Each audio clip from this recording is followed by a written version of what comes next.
Alors donc on avait parlé du protocole TCP. On avait dit que le protocole TCP fonctionne en mode connecté. C'était le dernier point sur lequel on s'est arrêté. Alors, les opérations de base de TCP sont les suivantes. D'abord donc, après avoir donc segmenté des données, après les avoir découpées en plusieurs morceaux qu'on appelle segments, il, il les numérote. Donc le protocole TCP numérote les différents segments après avoir donc découpé en plusieurs morceaux. Autre opération, c'est gérer les accusés de réception concernant les segments échangés. Donc, comme on avait dit que TCP fonctionne en mode connecté, il est fiable, et donc il traite les erreurs de transmission. Et pour traiter les erreurs de transmission, il faut que le récepteur, à chaque fois, répond à l'émetteur pour lui dire que le message a été bien reçu. Ou bien il faut aussi qu'il lui dise qu'il a été mal reçu. Et pour cela, il va gérer, il va manipuler ce qu'on appelle des acquittements ou bien des accusés de réception. J'ai ici une remarque qu'on va traiter plus tard, c'est que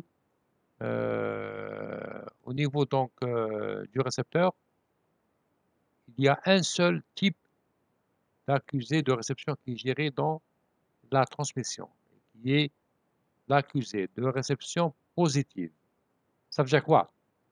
Lorsqu'un récepteur reçoit correctement une suite de segments, il va répondre à l'émetteur pour lui dire que cette suite de segments a été bien reçue. Et on voit un accusé de réception positive. Dans le cas où le récepteur reçoit un segment de façon erronée, le récepteur ne va pas lui répondre avec un accusé de réception négatif. Il n'existe pas d'accusé de réception négatif dans le cas classique. Donc il se tait, il drbenah. Et bien sûr, comment l'émetteur va savoir que le segment n'a pas été bien reçu, il a été rejeté? C'est après un délai. Il y a un délai, bien un temps, voilà, il y a un délai ou bien un temps qui est fixé pour chaque segment envoyé par un émetteur. Si après ce délai, le récepteur ne répond pas, l'émetteur déduit que le segment a été rejeté. Et après cela, l'émetteur doit réenvoyer le même segment. Ça, c'est une remarque donc, que j'ai faite concernant la gestion des accusés de réception dans TCP. Les seuls qui sont utilisés, c'est les accusés négatifs. Autre opération, c'est bien sûr retransmettre toute, c'est ça ce que je viens de dire, c'est retransmettre toute donnée non reconnue ou bien qui a été reçue avec des erreurs après un certain temps. Donc, l'émetteur va retransmettre un segment si jamais le récepteur ne répond pas après un certain délai, parce que le récepteur n'envoie pas d'accusé de réception négatif. Autre opération, c'est le séquençage des données. Donc, c'est le réordonnement des segments si jamais ils sont reçus dans un ordre quelconque. Ce n'est pas le même ordre que celui qui a été envoyé par l'émetteur. Ceci, c'est lorsque les différents segments empruntent des routes, différentes routes. C'est possible à travers le routage. Alors, autre caractéristique, c'est que donc, le protocole TCP établit une session, comme il fonctionne en mode connecté. Donc, c'est un protocole qui est orienté connexion et qui établit une connexion avant d'envoyer des données. Ça c'est un rappel. Il garantit une livraison fiable parce qu'il traite les erreurs de transmission. Ça, on a déjà vu. Et bien sûr, il fournit que les données ou bien l'ordre des segments est correct en réordonnant les segments reçus dans un désordre éventuellement suite à un routage qui fait que les segments empruntent différentes routes. Si les segments empruntent différentes routes, il se peut qu'un segment envoyé par la suite arrive avant ceux qui sont envoyés avant lui.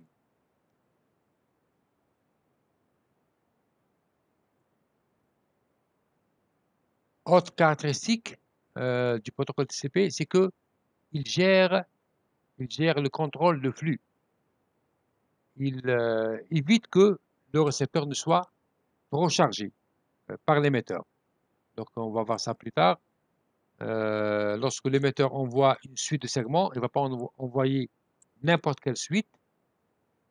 De temps en temps, il s'arrête. Il s'arrête pour ne pas surcharger et dépasser la capacité du récepteur.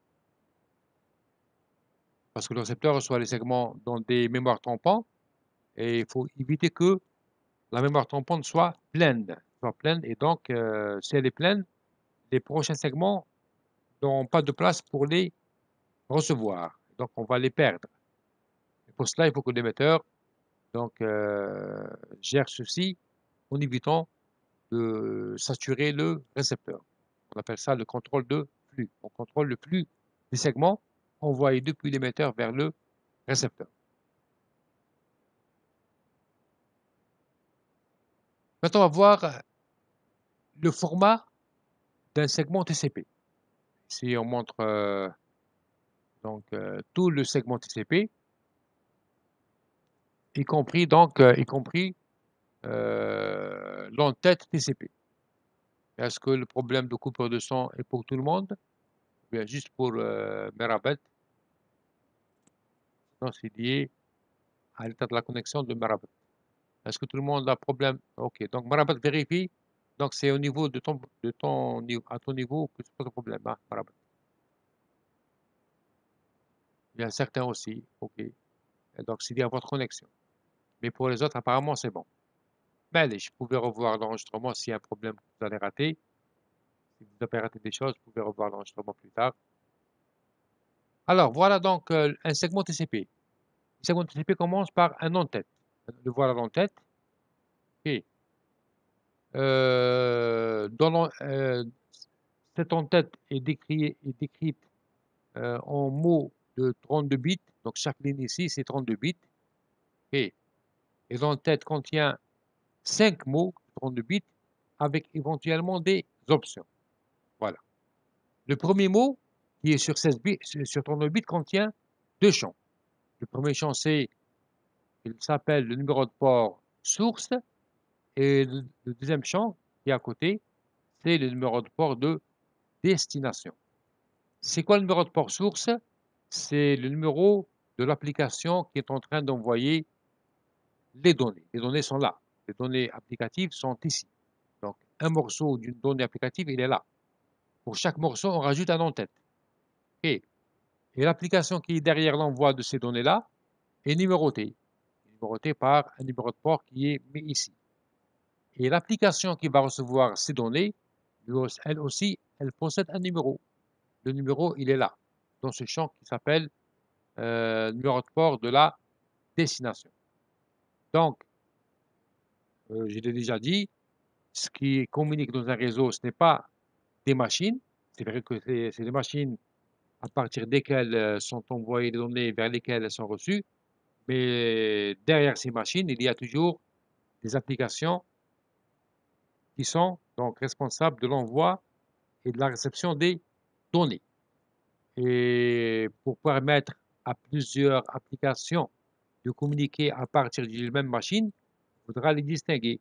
Et comment on distingue ces différentes applications? C'est par un numéro de port. C'est un entier qui fait distinguer les différentes applications qui peuvent communiquer en même temps à partir d'un même ordinateur, ou bien à partir d'une même machine. Et même chose pour la réception. On peut donc, au niveau du récepteur, au niveau d'une machine réceptrice, il se peut qu'il y ait plusieurs applications qui communiquent avec d'autres applications. Il faudra donc les numéroter. Donc, ces numéros de port permettent de faire ce qu'on appelle le multiplexage, permettre de lancer plusieurs communications en même temps. Est-ce que c'est clair pour le numéro de port?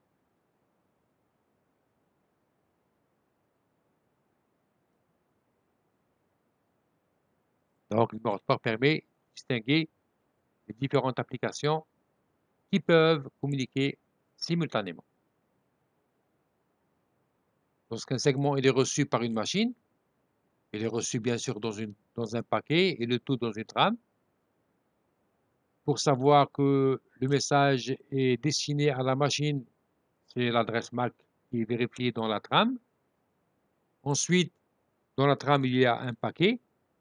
On récupère le paquet, on vérifie une nouvelle fois est-ce que le paquet est destiné à la machine en vérifiant l'adresse IP de la machine.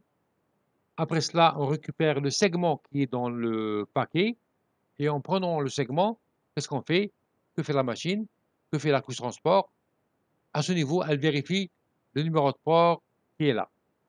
En consultant ce numéro de port, la machine fait diriger cette donnée qui est là, après avoir enlevé ou bien désencapsulé la donnée applicative, elle la fait remonter à l'application concernée lorsqu'il y a plusieurs applications qui communiquent en même temps.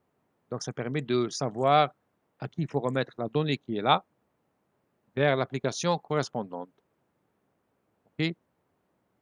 Donc, ça, c'est pour permettre donc à plusieurs applications de pouvoir communiquer simultanément à partir d'une même machine. Et le prochain champ, le troisième champ, s'appelle le numéro de séquence. Le numéro de séquence, il est sur 32 bits.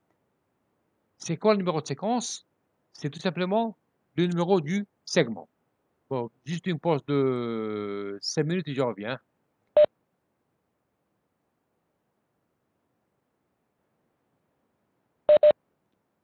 Je suis de retour. Donc, j'avais dit le numéro de séquence. C'est un champ qui permet de numéroter les segments. Voilà. Donc, le numéro de séquence, ça permet de numéroter les segments. Si la donnée applicative est découpée en plusieurs segments, par exemple 5 segments, ici, il va y avoir 5 numéros différents. Une explication comment numéroter les segments, je vais la faire ici. Par exemple, vous avez une donnée applicative qui est comme suit. Ensuite, la donnée applicative est découpée en plusieurs segments, comme ça. Est-ce que tout le monde voit? Voilà, j'ai découpé en 6 segments. Est-ce que tout le monde voit 7? OK. La donnée applicative, par exemple, possède environ 4000 octets. J'ai juste un exemple, 4000 octets. Donc, voilà l'octet 0, voilà l'octet 1, pardon, l'octet 1, 2, etc. Ensuite, ici, il y a l'octet, par exemple, l'octet 500. Ici, par exemple, l'octet 1200. Ici, ainsi de suite. Jusqu'à l'octet, par exemple, 3500. Et ici, le dernier octet, il est là. Si on a 4000 octets pour cette donnée applicative, on aura ici 3999, vu qu'on a commencé par l'octet 0. OK? Ah, pardon, j'ai tout perdu. Je vais refaire.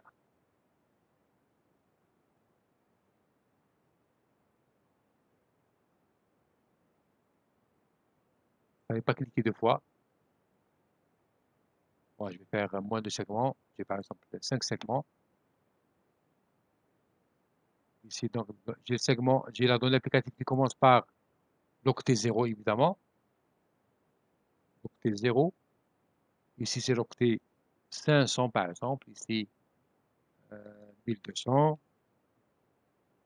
Ici, l'octet 2500. Et enfin, l'octet 3500. Et le dernier octet de la donnée applicative, c'est 3999 pour dire que la donnée applicative est sur 4000 octets. Alors, c'est quoi dans ce cas-là les numéros de segment? Le premier segment aura le numéro comme étant bien représenté par la position du premier octet de chaque segment dans la donnée applicative. Donc, il aura le numéro 0.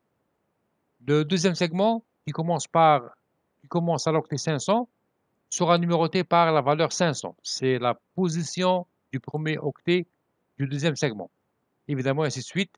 Et donc, le cinquième segment sera numéroté par la valeur 3500 qui représente la position du premier octet du dernier segment dans la donnée applicative entière. Est-ce que c'est clair sur la numérotation de ces différents segments? Ce n'est pas un numéro séquentiel comme pour la HDLC, 0, 1, 2, 3, etc., mais c'est par rapport à la position du premier octet dans de chaque segment dans la donnée applicative totale. Si c'est clair, dites-moi pourquoi, d'après vous, TCP préfère numéroter le segment de cette façon? Pourquoi ne pas le numéroter simplement par un ordre séquentiel, 0, 1, 2, 3, comme pour le protocole HDLC que vous avez vu dans le module TRCI? Je vous écoute.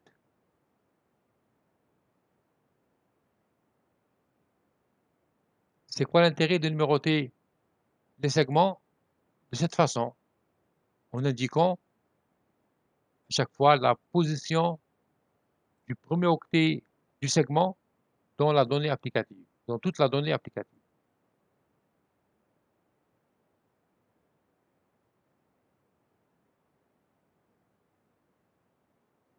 Rabat, elle dit taille dynamique des segments.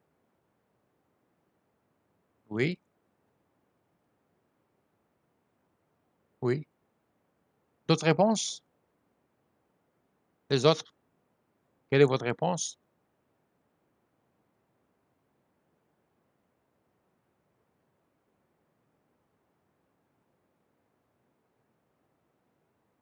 Alors, est-ce qu'il y a d'autres réponses?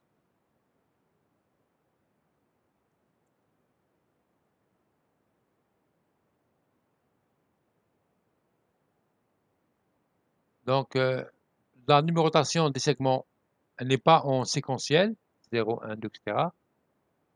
Elle est numérotée par rapport à la position du premier octet de ce segment dans toute la donnée applicative. Pourquoi TCP a choisi ce type de numérotation?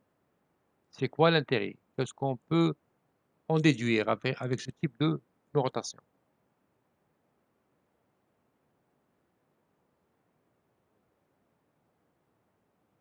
Voilà la question. Donc, pourquoi ceci est noté de cette façon?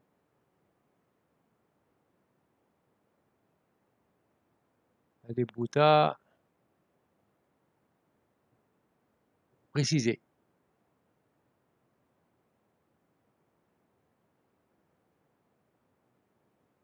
Il n'y a pas d'autre réponse?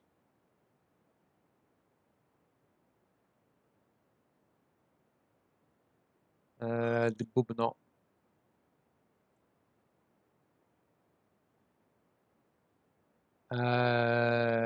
Non, on réassemble les segments à partir du numéro de séquence, pas pour n'importe quel numéro de séquence, hein. On réassemble à l'aide des numéros, mais pourquoi on précise pas, on n'utilise pas une numérotation très simple?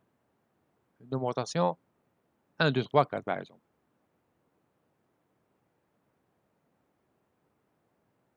Les filles, non. Détecter les erreurs pour. Bon, on n'a pas le temps, je vais donner la réponse, désolé. Donc, ce type de numérotation, comme l'a bien dit donc Marabat, ça permet d'indiquer la taille des segments. Ça donne, donc si j'ai reçu un segment 500, le prochain il est 2200. Ça veut dire que le segment précédent possède une taille de 700. Possède une taille de 700. Donc, les différents numéros des segments permettent de donner leur taille. Ça permet de donner leur taille. Voilà, tout simplement. Donc, le premier segment porte numéro 0. Si le prochain segment porte numéro 500, c'est que le précédent a une taille de 500 octets. C'est tout. Avec le numéro du troisième segment, on déduit que la taille de ce deuxième segment est de 700 octets. OK? Quelle est la taille du quatrième segment? Donnez-moi la taille du quatrième segment.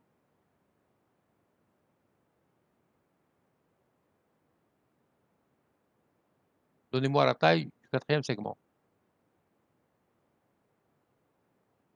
Donnez-moi la taille du quatrième segment.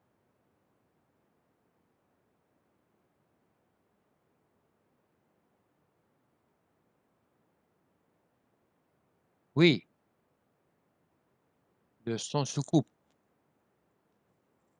S'il y a la connexion. Donc, j'ai dit, donnez-moi la taille du quatrième segment. Pas l'MTU. La taille, voilà, c'est 1000 octets. Voilà, c'est bien regardé, c'est 1000 octets. C'est par rapport au numéro de segment. Donc, voilà à quoi sert cette numérotation basée sur la position du premier octet du segment dans la donnée applicative entière. Le quatrième champ indique le numéro d'acquittement. Le numéro d'acquittement permet de savoir est-ce que les segments sont bien reçus ou bien non. Le numéro d'acquittement indique le numéro du prochain segment attendu, comme pour le protocole HDLC. Donc, il y a le numéro, si vous vous rappelez, numéro 1S et 1R. 1S, c'est le numéro du segment à envoyer, et 1R, c'est le numéro du prochain segment à recevoir. Donc ici, lorsque un émetteur envoie un tel segment, lorsqu'on envoie un tel segment, ici, il va mettre le numéro du segment qu'il envoie, et ici, il va mettre le numéro du segment à recevoir prochainement. Et, par exemple, si on met ici on peut avoir, par exemple, le numéro 2500, c'est qu'on est en train d'envoyer le quatrième segment. Pendant l'envoi du quatrième segment, si j'ai ici, par exemple, 5500, ça veut dire quoi? Que cet émetteur a déjà reçu 5500 octets.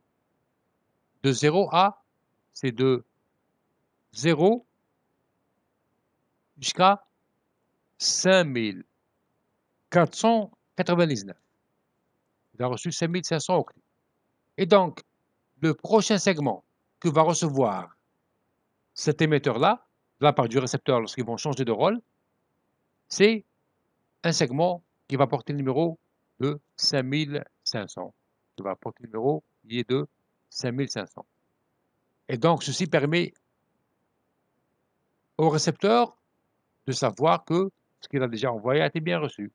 Si l'émetteur lui dit que j'attends de toi 5500 octets et que le récepteur il les a déjà envoyés, et donc ça permet de savoir que ça a été bien reçu. C'est une façon d'acquitter positivement les messages échangés de la même façon que pour le protocole HDLC. Alors, le champ suivant. Est-ce qu'on commence? Non, pas nécessairement, non. Pas nécessairement. On ne commence pas toujours par un zéro. Lorsque vous posez des questions, essayez de les envoyer à tout le monde pour que tout le monde puisse, donc, pour ne pas les reposer. OK. Le prochain champ qui est la longueur d'entête, header length. Donc, qui est sur 4 bits. C'est comme pour le protocole IP, ça donne la taille, ça donne la taille de l'entête. Donc, si vous avez ici la valeur 5, parce que c'est en mode de 32 bits, si vous avez ici 5, c'est qu'il n'y a pas d'option. Il n'y aura pas d'option. Donc, si vous avez ici la valeur 5, il n'y a pas d'option. OK? Pas d'option. Et si vous avez une valeur qui dépasse 5, c'est qu'il y a un champ option qu'il faut consulter. Voilà. Le prochain champ, il est dit réservé ou bien utilisé pour des applications un peu spéciales, notamment des applications peut-être militaires, ce qui est dit. Ensuite, il y a le prochain champ qu'on va voir, c'est les bits de contrôle ou bien un flag. On va les présenter par la suite. Il y a aussi le champ qui s'appelle Windows ou bien fenêtre, c'est pour contrôler le flux. On va parler aussi par la suite. Et ici, il y a les bits de contrôle pour traiter les erreurs de transmission parce que le protocole TCP, il est fiable, donc il traite les erreurs de transmission. Ici, vous avez un champ qui s'appelle urgent. Il y a donc une adresse, il y a un pointeur sur des bits urgentes ou bien des données urgentes. On verra ça lorsqu'on va présenter ces bits. Voilà donc, ensuite, éventuellement, il y a un champ option et ce qui suit le champ option, s'il existe, il y a une partie de la donnée applicative. Donc voilà la description de l'entête TCP. Est-ce que c'est clair dans l'ensemble? Est-ce que c'est clair dans l'ensemble pour l'entête, pour la description de l'entête TCP? Ok. Voilà donc le détail de ces différents champs. Vous pouvez les revoir donc par la suite. Ok. Ça explique chacun des champs. Voilà, on va passer donc, on les a expliqués. Donc on passe ici, vous pouvez les revoir par la suite. Maintenant, quelles sont les applications qui utilisent TCP?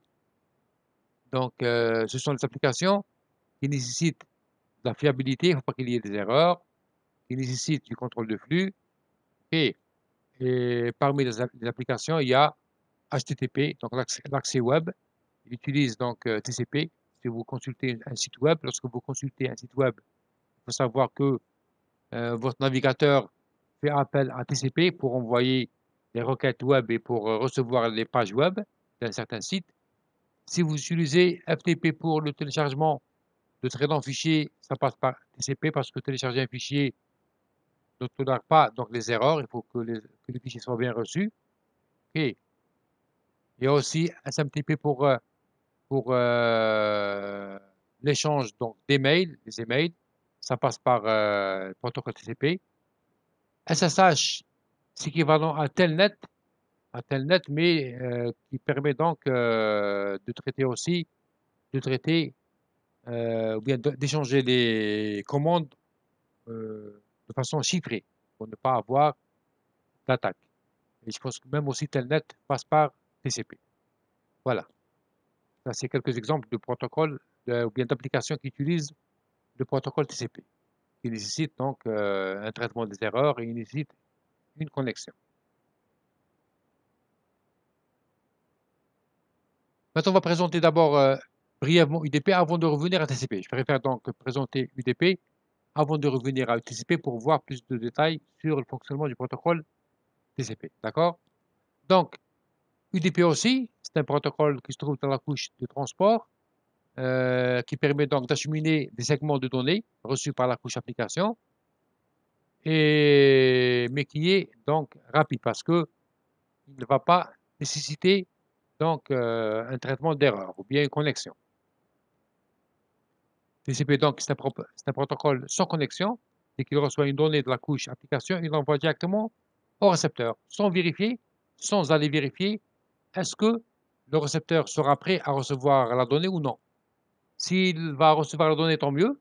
Sinon, on va tenter une nouvelle chance pour lui envoyer, en lui envoyant cette donnée. Donc, pas d'étape de connexion. Il n'y a pas de cycle aller-retour pour échanger des commandes de demande de contact, bien de prise de contact. Il lui envoie directement la donnée lorsqu'elle est prête, lorsqu'elle est reçue par la couche application. UDP, il est non fiable, il ne traite pas d'erreur de transmission et il n'échange pas d'accusé de réception. Donc, il n'y a pas d'accusé de réception échangé lorsque les segments UDP sont échangés. Si un segment UDP est mal reçu, ce n'est pas à sa charge de traiter les erreurs de transmission. Si l'erreur est importante, il faut qu'elle soit traitée à notre niveau. Et en général, les erreurs de transmission qui surviennent dans les applications qui font appel à UDP ne sont pas importantes, telles que l'échange de vidéos, bien les appels téléphoniques IP. L'erreur n'est pas très importante, elle n'est pas visible pour l'utilisateur humain. Donc c'est pour ça qu'on s'en passe. Et donc, comme conclusion, oui, il est plus rapide que le protocole TCP. Mais c'est TCP/IP, hein. Corrige de Bob, il est plus rapide que le protocole TCP. TCP/IP, c'est l'ensemble des protocoles. La pile protocolaire qu'on a vue jusqu'à présent. Alors, UDP, donc, il possède quelques caractéristiques. Il n'y a pas donc d'établissement de session, il n'y a pas de prise de contact. Les segments qui sont perdus ne sont pas renvoyés. Okay, ne sont pas renvoyés par UDP. Maintenant, si le segment est important, pour une application qui utilise UDP, c'est à elle de renvoyer le segment, de demander de renvoyer le segment. C'est au niveau applicatif qu'on peut gérer ces pertes de données. Les données sont reconstituées selon l'ordre de leur réception. Il n'y a pas de correction de l'ordre, donc elles sont acceptées dans l'ordre dans lequel elles sont reçues. Parce que comme vous l'avez vu, comme on va le voir par la suite, un segment UDP n'est pas numéroté. Comme le segment UDP n'a pas de numéro, il n'y a pas un moyen de réordonner les segments UDP s'ils sont reçus dans un désordre. Donc, ils sont acceptés dans l'ordre dans lequel ils sont reçus. Et généralement, les applications qui utilisent UDP, la plupart des applications, envoient un segment, deux segments. Ils n'envoient pas une séquence importante de segments.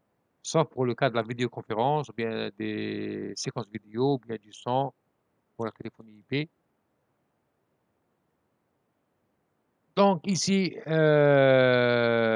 l'expéditeur n'est pas informé de la disponibilité des ressources, donc on envoie sans se soucier à ce que il y a des ressources qu'il faut pour envoyer les segments UDP, ça on n'a pas parlé de ça. Voilà, on en passe. Donc voilà l'entête UDP. Comme vous le voyez, l'entête UDP possède 4 champs. Le premier champ, c'est le numéro de port source qui numérote l'application émettrice. Et le deuxième champ, c'est le numéro de port de destination qui numérote l'application réceptrice. Ensuite, le troisième champ décrit la taille totale du segment UDP. Ici, on a la taille totale du segment UDP. Le quatrième champ, qui représente les bits de contrôle, il est mis à 0, parce qu'il n'y a pas de traitement des erreurs de données. Il est mis à 0, sauf dans certains cas spéciaux. Bon, on ne va pas en parler ici. Il y a des cas spéciaux où UDP traite les erreurs. C'est des cas vraiment rares. Dans ce cas-là, ce champ il est réservé pour cela. Mais sinon, dans la plupart des segments UDP, ce champ il est mis à 0. OK? Et ensuite, il y a une partie de la donnée applicative. Donc, le protocole UDP, comme pour le protocole TCP, il découpe la donnée applicative si elle est importante en plusieurs morceaux. Chaque morceau, il va lui rajouter 7 entêtes UDP pour former ce qu'on appelle un segment UDP. Si le protocole UDP reçoit une petite donnée de la part de la couche application, donc il va rajouter directement l'entête. Il n'y a pas de découpage parce que la donnée elle est petite. Et donc, ça sera un seul segment. C'est le cas, par exemple, lorsqu'on veut gérer les ressources d'un réseau.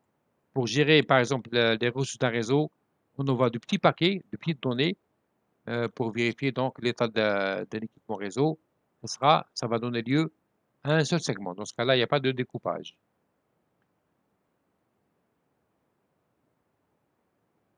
Donc, voilà la description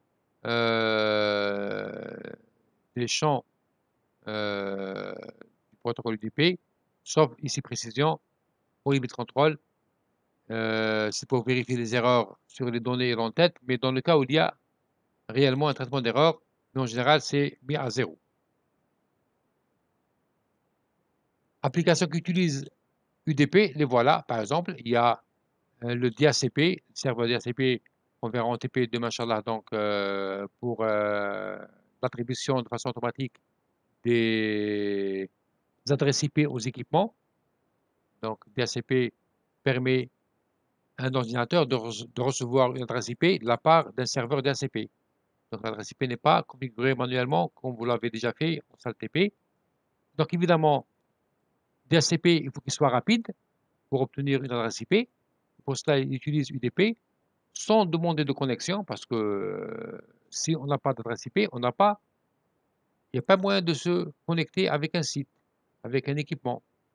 Pour entrer en contact, il faut que l'équipement soit déjà adressable. Ici, la première étape, c'est que l'ordinateur n'a pas d'adresse IP. Il n'est pas logique de dire que le PC va prendre contact avec qui?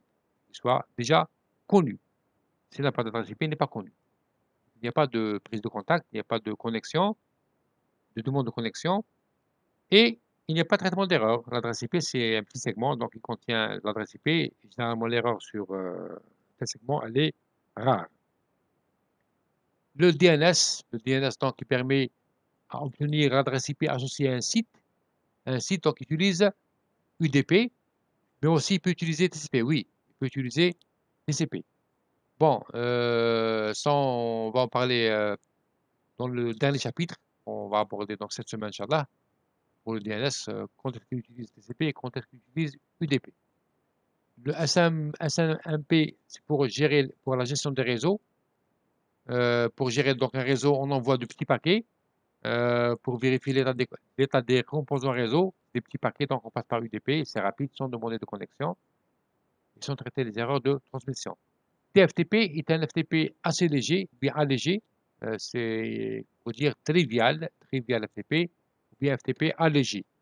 C'est pour le transfert de petits fichiers. Dans ce cas-là, TFTP passe par UDP pour le transfert de ces petits fichiers de façon plus rapide. La voie IP, on en a déjà parlé, la téléphonie IP, ça passe par UDP, et aussi les vidéoconférences, ça passe par UDP. OK? Voilà. Voilà, donc les applications vidéo multimédia, elles peuvent tolérer une certaine perte de données, OK? Mais ne tolèrent pas les délais. C'est pour ça qu'il faut que ce soit plus rapide. Les applications où il y a que d'envoi de réponse et de requêtes, que d'envoi de requêtes et de réponses conviennent mieux pour utiliser UDP, c'est rapide, soit rapide, tel que DNS, DHCP. Une requête, c'est demander l'adresse IP et la réponse, c'est obtenir l'adresse IP pour DHCP. Et pour DNS, c'est quoi la requête? J'envoie le nom d'un site et je reçois comme réponse qui contient l'adresse IP de ce site-là. Donc, c'est juste un aller-retour en général. Donc, ça ne nécessite pas de connexion et il vaut mieux passer par UDP, c'est plus rapide. OK? Ou bien, donc, les applications qui peuvent gérer elles-mêmes le traitement des erreurs et le contrôle de flux, et donc préfèrent utiliser UDP. S'il y a une erreur, s'il faut traiter cette erreur, l'application va la faire elle-même. Elle ne va pas compter sur UDP. OK? Voilà donc pour ce qui est du protocole UDP que j'ai présenté assez rapidement. Maintenant, on va revenir au protocole TCP. Est-ce qu'il y a des questions concernant le protocole UDP? Y a-t-il des questions concernant le protocole UDP avant de passer à la description un petit peu détaillée pour le protocole TCP? C'est bon, c'est clair? Pas de questions? OK. Alors, on va revenir au numéro de port. Le numéro de port, bien sûr, concerne les deux protocoles TCP et UDP. Donc, le numéro de port, ça permet, comme je l'ai dit, à gérer plusieurs conversations simultanées. Ça permet de lancer plusieurs applications simultanées. Je l'ai déjà donc expliqué. Il y a une question, est-ce qu'on peut utiliser les deux dans un seul? Il y a le cas DNS, le cas spécial, mais généralement non. Chaque application, lorsqu'elle est conçue, lorsqu'elle est développée, elle est faite soit utiliser TCP, soit UDP. Et certains cas spéciaux peuvent utiliser les deux, mais dans des contextes différents. On va voir ça plus tard avec DNS. OK? Mais une application qui est conçue pour utiliser TCP utilisera toujours TCP. Une application qui a été développée pour faire appel à UDP fera toujours appel à UDP. D'accord?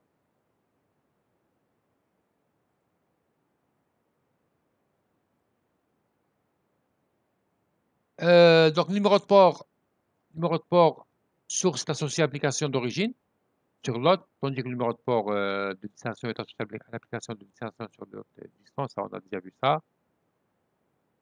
Donc, ça permet de lancer des communications multiples et séparées, sans qu'il y ait de confusion. Sans qu'il y ait de confusion.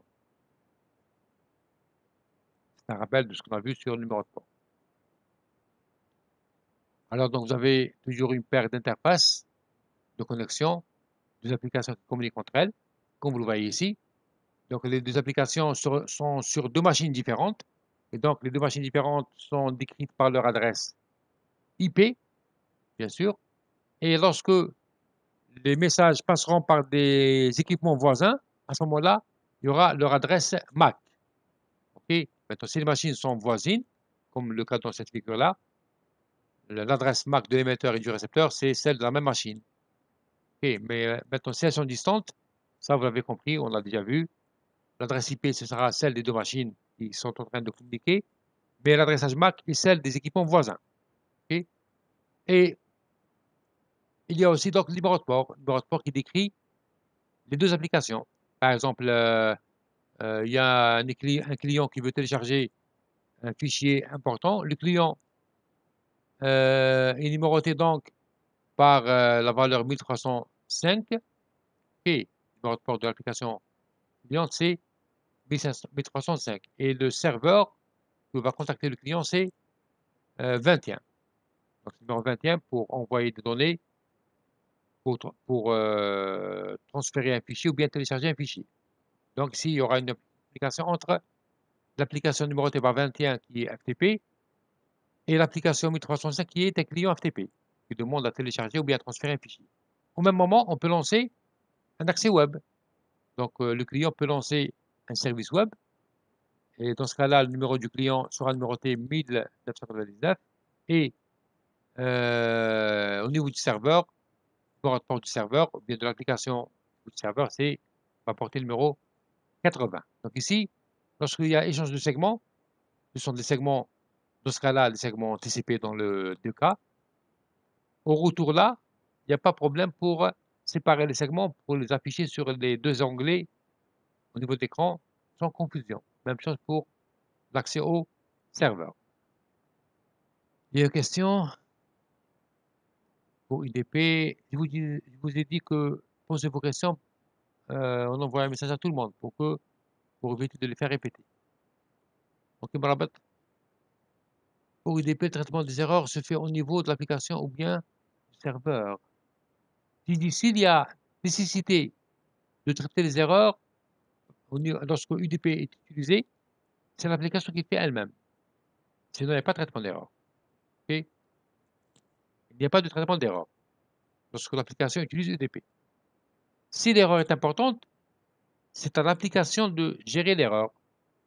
Et il y a des mécanismes qui sont implémentés dans les applications pour vérifier que le message reçu est erroné. À ce moment-là, l'application émettrice va demander à l'application réceptrice de lui réenvoyer le message.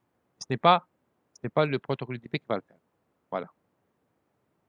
Alors, donc voilà un exemple de segment échangé entre les deux machines, qui est un client et un serveur, ce qui permet aux deux segments de ne pas se mélanger, c'est le numéro de port qui numérote l'application émettrice et l'application réceptrice.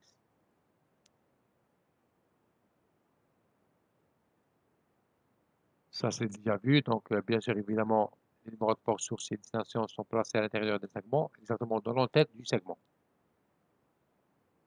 Ça, vous le savez aussi. Les segments sont ensuite encapsulés dans un paquet IP. Et la combinaison de l'adresse IP source et du numéro port source s'appelle interface de connexion. Et d'autres les appellent, j'ai oublié le nom, je vais me rappeler tout de suite. On appelle l'association de l'adresse IP et du numéro de port. Ça m'échappe. Bon, ici, on l'appelle interface de connexion. Il y a une autre appellation. Si je me rappelle par la suite, je vais vous le donner. J'ai oublié. Je n'ai pas noté.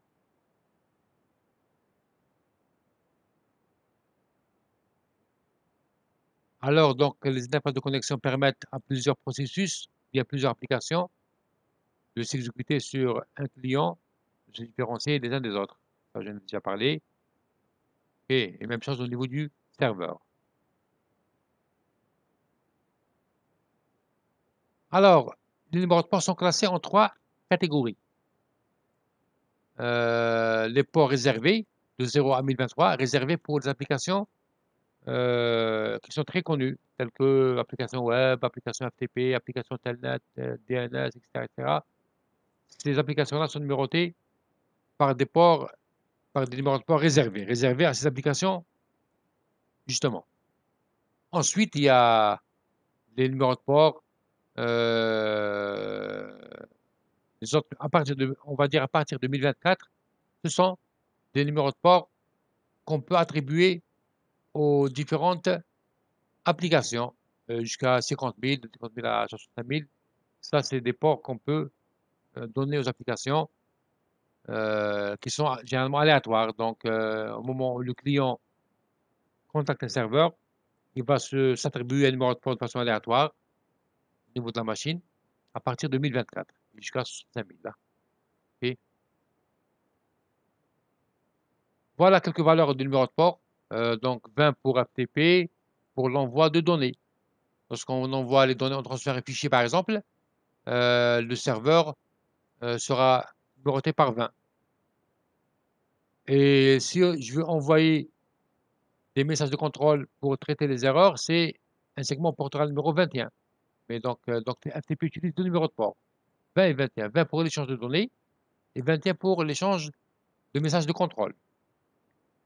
22 pour SSH, 23 pour Telnet qui utilise aussi TCP, 25 pour l'application de mail et 53 le DNS. Ici, il utilise UDP, pour 53, c'est pour en même temps UDP et TCP pour le DNS, qui peut utiliser les deux protocoles là.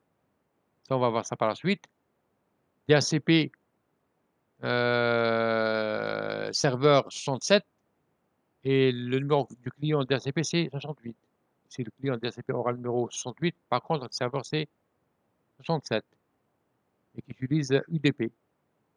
TFTP utilise 69, HTTP c'est 80, HTTP sécurisé 443 et le protocole de gestion des réseaux, le SNMP c'est 61 et le protocole POP3 IMAP pour l'échange des emails, c'est TCP aussi avec le numéro 110 et 143. Voilà. Voilà donc quelques numéros de port qu'il faut connaître. Ça, il faut les connaître. Hein. Bon, de retenir ces numéros de port euh, associés aux différentes applications qui sont connues et à qui on attribue des numéros de port réservés.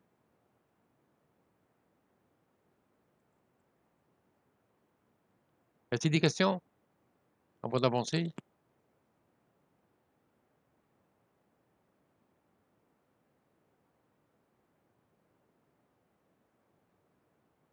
Pas de questions?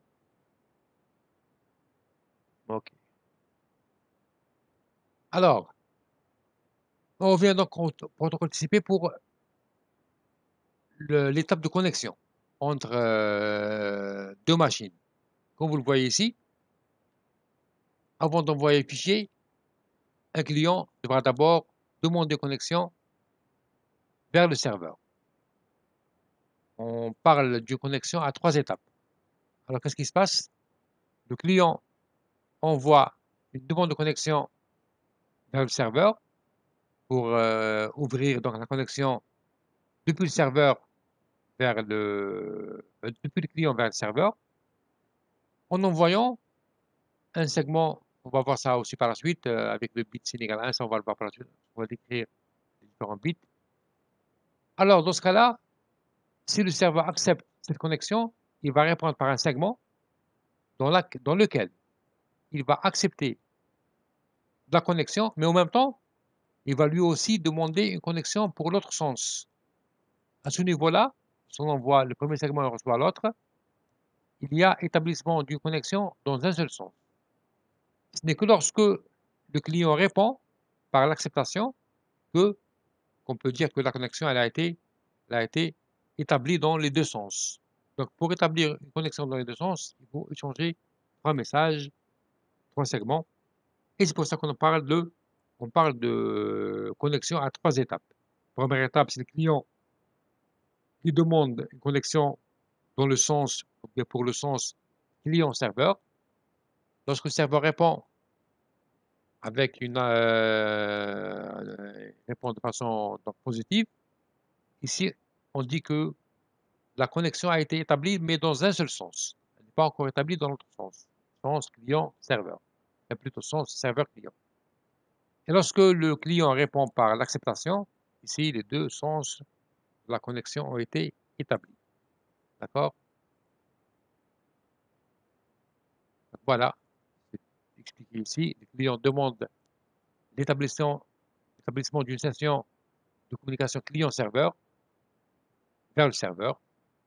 Ensuite, le serveur accuse la réception de la session, dans le sens client-serveur, et demande lui aussi l'établissement d'une session vers le client, serveur client.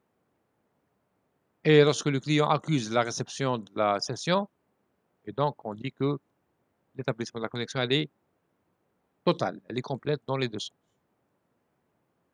C'est clair ici pour la connexion entre un serveur et un client, qui se fait en 3 étapes. OK.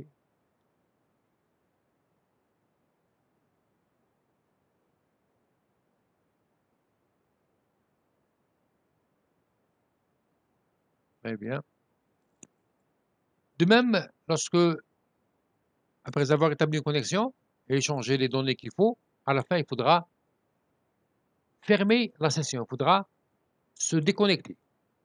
Pour la déconnexion entre les deux machines, il y a des connexions dans les deux sens. Donc, un client, lorsqu'il termine d'envoyer les données, il voit une demande de connexion. Le serveur répond par un accusé de réception positif pour dire que ça y est, j'ai accepté que la session soit ouverte, mais dans le sens client-serveur. Client-serveur. De même, le serveur ensuite, lui aussi il demande la fin de la session dans le sens client-serveur, dans le sens serveur-client. Il envoie une demande de déconnexion et le client répond par une réponse positive. Et donc, les deux sessions, les deux sens de la communication ont été fermés par l'échange de ces 4 segments. Okay, donc, il faut fermer les deux sens de communication. Chacun fait sa propre demande pour fermer un sens de la communication. Voilà. C'est clair aussi ici pour la fermeture de session. Et on va voir les détails du contenu de ce segment par la suite. C'est bon? On peut avancer? OK.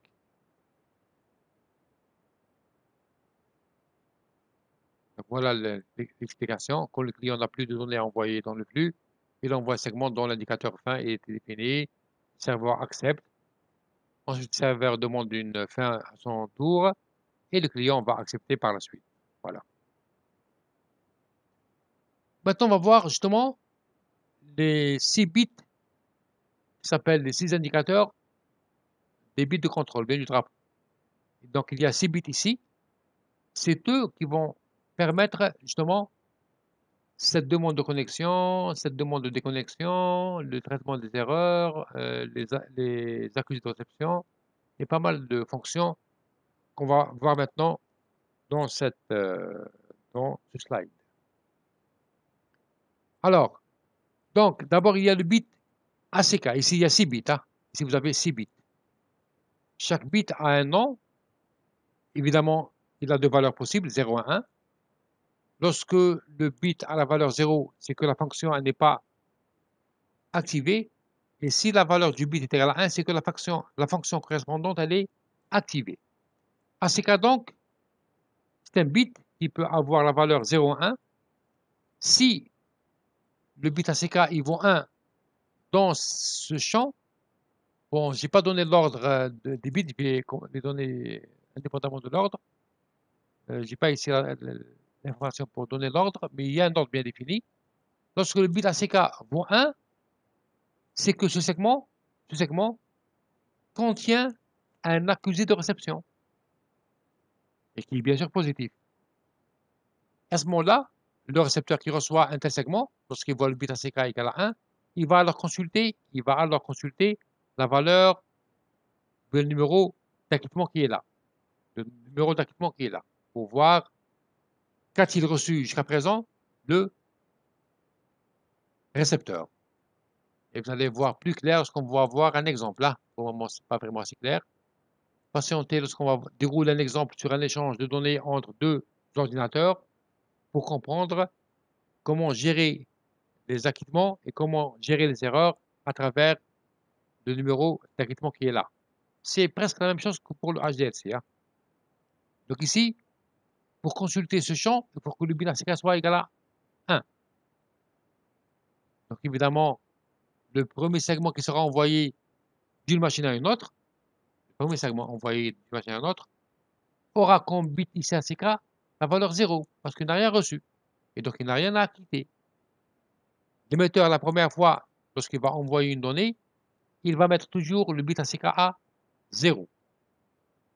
N'ayant pas reçu de données, c'est lui qui envoie en premier, donc il n'a rien à quitter. Le bit ACK, dans ce cas-là, aura la valeur 0.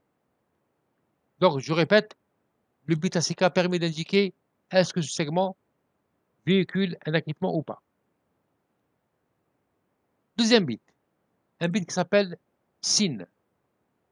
Le bit SYN, lorsqu'il vaut 1, c'est que ce segment est une demande de connexion. C'est une demande de connexion envoyée par un client. Et dans ce cas-là, il n'y a pas de données dans ce champ. Le segment est constitué que par l'entête. Donc ce sera un petit segment qui va être envoyé de façon rapide afin qu'un client demande de connexion avec le serveur. Parce que le bit SYN vaut 1. C'est un bit qui est là. Okay. Et on va revenir en arrière pour voir ça. Voilà, par exemple, il s'est remarqué donc le client, en envoyant ce segment-là, ici, SYN, il est mis à 1. OK. SYN, il est mis à 1. Lorsque le récepteur répond, il répond par ACK, il met ACK égale 1 pour dire que j'accepte la connexion, mais lui aussi, il met SYN à 1. Donc, qu'est-ce qu'il envoie? Le serveur, il envoie les deux bits SYN et ACK à 1. OK. Pour lui aussi demander une connexion depuis le serveur vers le client. Et comme réponse, qu'envoie le client vers le serveur, il envoie uniquement le bit ACK pour dire que j'ai accepté la connexion dans l'autre sens. Donc ici, on envoie uniquement SYN. Ici, SYN et ACK ils sont mis à 1. Et ici, uniquement ACK. OK?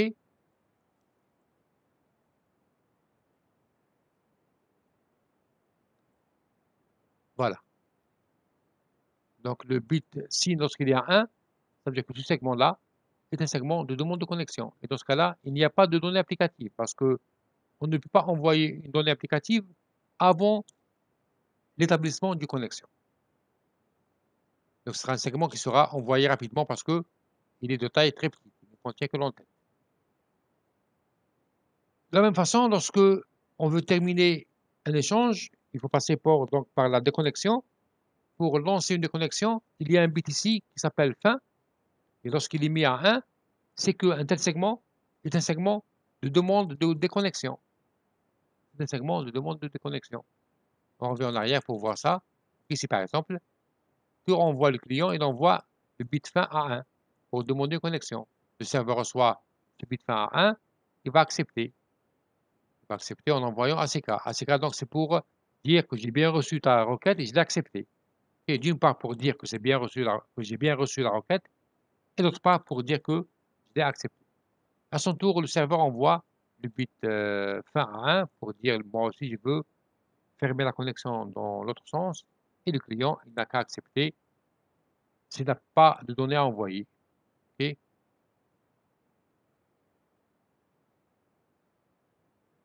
Maintenant, le bit push. Avant de voir le bit push, est-ce qu'il y a des questions jusqu'à présent?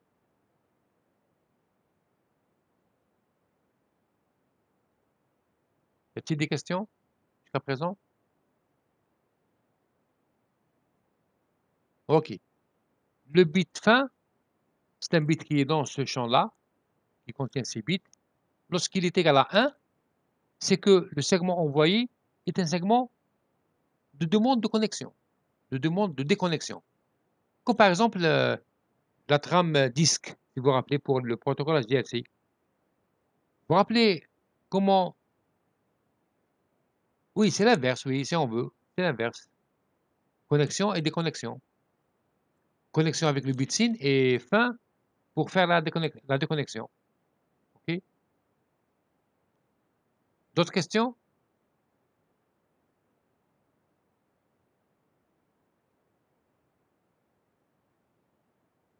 D'autres connexions? D'autres questions?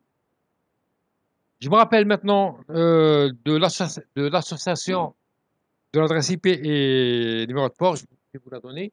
Donc, lorsque vous avez l'adresse IP d'une machine plus le numéro de port, plus le numéro de port de la machine,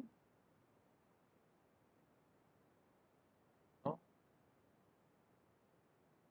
numéro de port, ceci s'appelle une socket.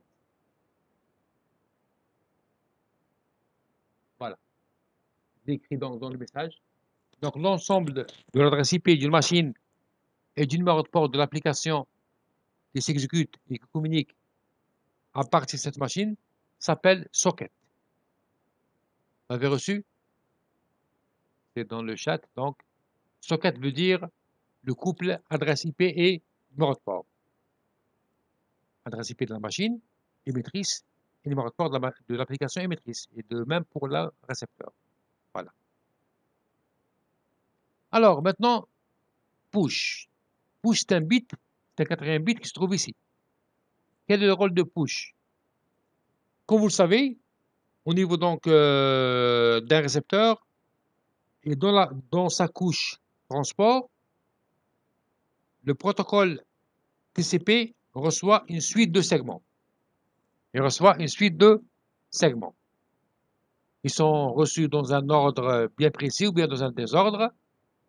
Que fait alors le récepteur? Il va attendre la réception de tous les segments qu'il va réordonner si jamais il y a un désordre et qu'il va concaténer, il va réassembler en enlevant bien sûr les différentes en-têtes de chacun des segments qui vont servir donc à les réordonner parce qu'ils sont numérotés. Toutes les données applicatives, toutes les parties de la donnée applicative reçues dans chacun des segments vont être réordonnées, réassemblées et remontées vers la couche application. Elles sont remontées vers la couche application pour permettre au récepteur de recevoir cette donnée applicative qui a été reçue en plusieurs morceaux. Maintenant, si jamais on veut remonter un segment, on veut remonter la donnée applicative reçue bien véhiculée par un segment avant l'arrivée des autres segments. Sans attendre l'arrivée des autres segments, on veut que le contenu d'un segment soit remonté à la couche application bien avant. Et pour cela, pour le faire, si le bit push est égal à 1, ça veut dire quoi?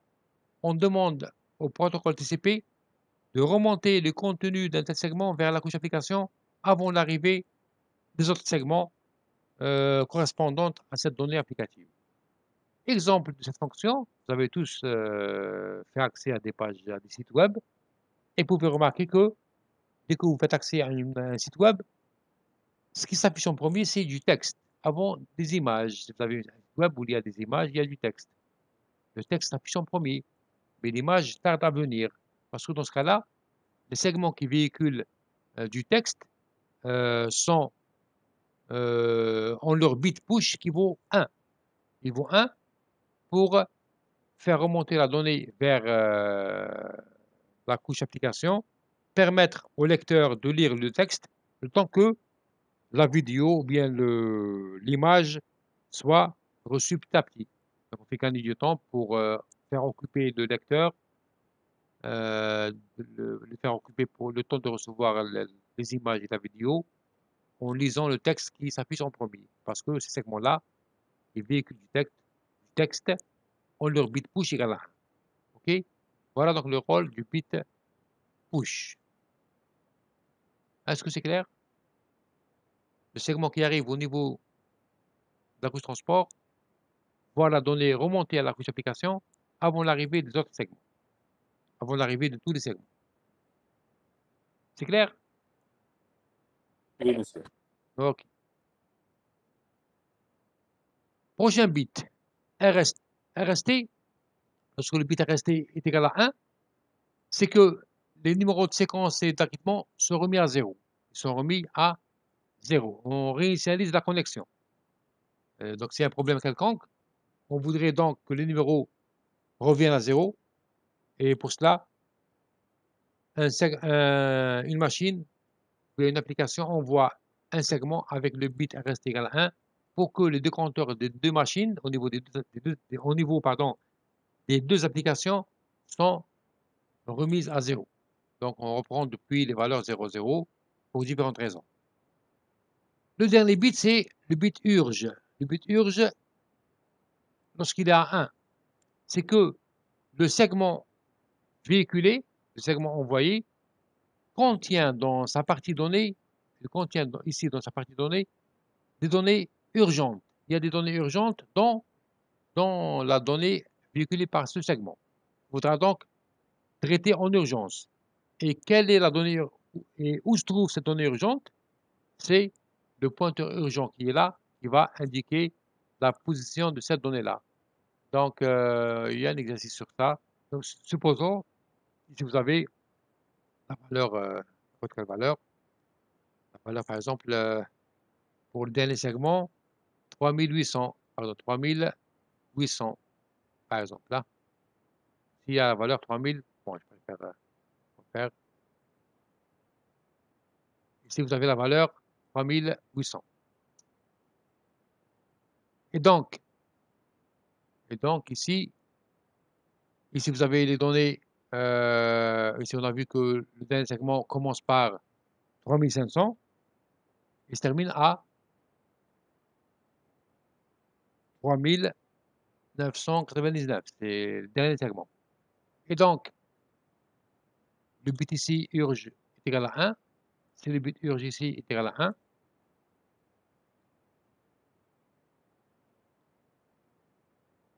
à ce moment-là, il faut aller vérifier la valeur de ce pointeur, 3600. Et donc, quelque part ici, donc 3800 c'est quelque part ici, et la donnée qui commence à l'octet, ou bien la donnée qui commence à l'octet 3800, jusqu'à la fin du segment, est urgente. Il faut la consulter de façon urgente et la faire remonter à la couche application. Voilà par exemple. Donc toute cette donnée-là est urgente. Toute celle-là.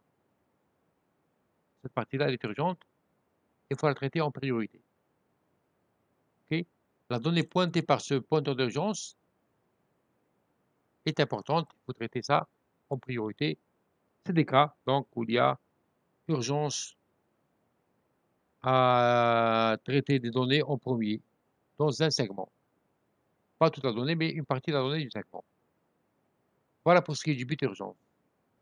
Est-ce que c'est clair?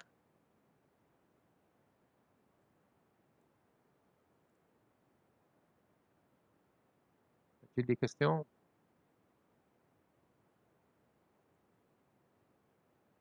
Pas de questions pour la description de ces 6 bits-là, qui permettent donc de gérer pas mal de fonctions, notamment la connexion, la déconnexion, l'acquittement des segments, réinitialiser les compteurs et remonter les contenus des segments avant l'arrivée de tous les segments et le traitement en urgence de certaines données qui sont très importantes pour le récepteur. Est-ce que c'est clair?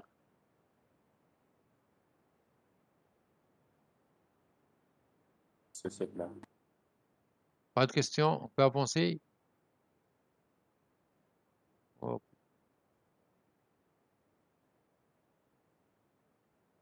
Alors, voilà un exemple d'échange de données entre deux machines.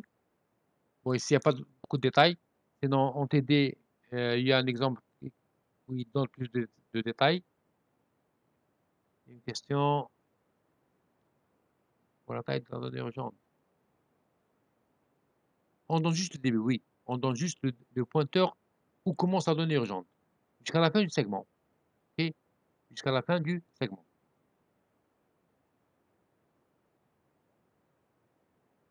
Il n'y a pas de dernière urgence. C'est la donnée urgente commence du pointeur d'urgence jusqu'à la fin. OK?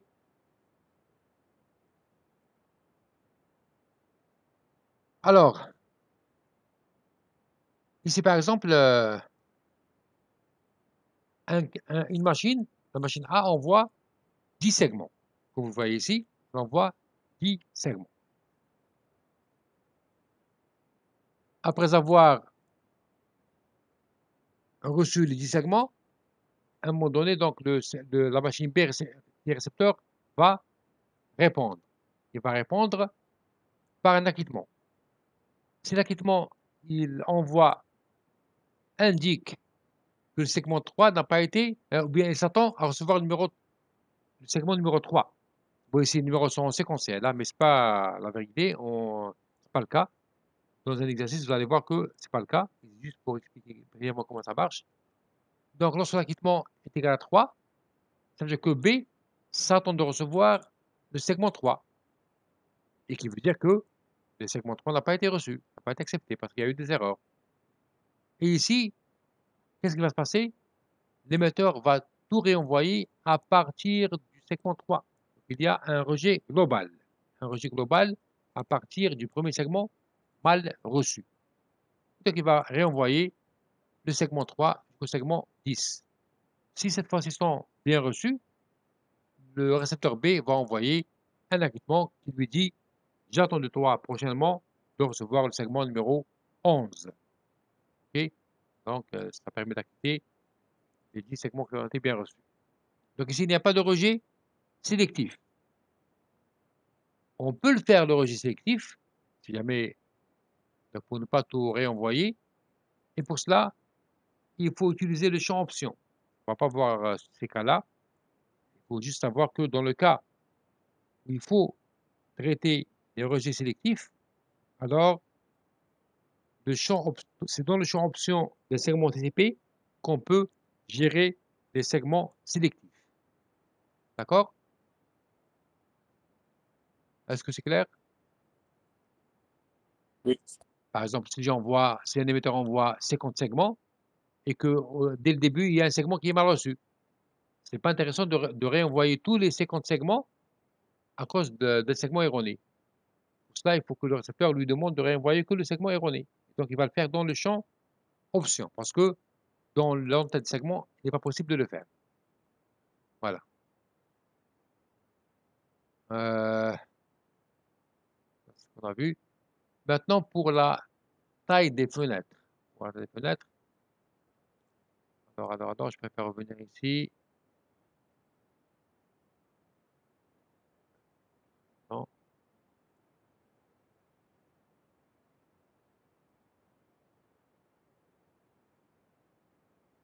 Bon, pour le sélectif, dans le champ option, voilà, on peut le faire comme ça.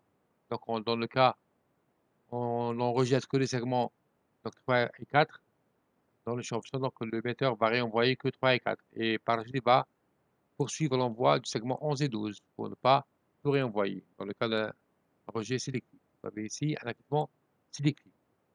OK. Voilà. Mais c'est dans le champ option qu'on peut exprimer ceci. Hein. Maintenant, le contrôle de flux. Le contrôle de flux, pour éviter que le récepteur soit saturé. Lorsque deux machines établissent une connexion à travers leur application, chacun va envoyer sa capacité en termes de taille mémoire. Pour lui dire, moi, je ne peux accepter que telle taille, en octet bien sûr, pour le segment que tu peux m'envoyer. Et l'autre, il fait la même chose, bien sûr.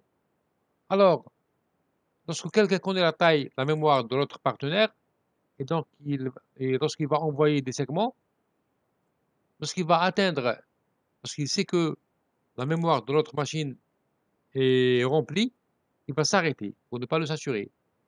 Et quand est-ce qu'il va reprendre l'envoi des prochains segments? C'est lorsque la mémoire elle est vidée.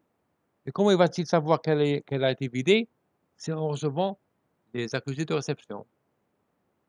Ça, je préfère le revoir dans l'exemple que j'ai préparé moi-même, dans un TD. Ce n'est pas vraiment très, très explicatif. Donc, je préfère reporter ceci pour ce qu'on va faire au moins un exercice. OK. Pas vraiment explicatif.